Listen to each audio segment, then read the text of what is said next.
असतील त्या व्यक्तीचे, आरोपीचा मुलगा आहे तो, तर त्यांनी पोस्ट वगैरे टाकायला नाही पाहिजे. एक प्रेस कॉन्फरन्स घेतली पाहिजे आणि काय घडलं, कुणी राजाश्रय दिला, कुणी ह्या सगळ्या चुकीच्या गोष्टी घडवून दिल्या किंवा कुणाच्या सल्ल्यानं झाल्या, ह्या गोष्टी स्पष्ट करायला पाहिजेत. एवढा 14 महिन्याचा वेळ घालण्याची गरज नाही लागत.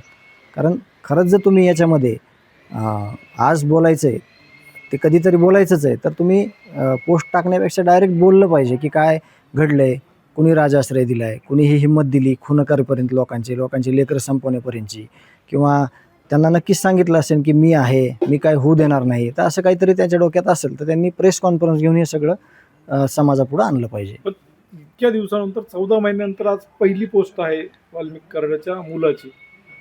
एक शेवटचं त्यांना वाटत असेल की सर्वोच्च न्यायालयामध्ये त्यांचा खूप गडगंज त्यांच्याकडं प्रॉपर्टी आहे, त्यांना राजाश्रय आहे. त्याच्यामुळं पैशाच्या जीवावर त्यांना वाटत असेल की, कारण ते हायकोर्टाच्या बेल ॲप्लिकेशन दाखल केलं होतं त्याच वेळेस त्यांचा हत्ती लावून त्याच्यावर आरोपीची मिरवणूक काढायची तयारी चालू होती.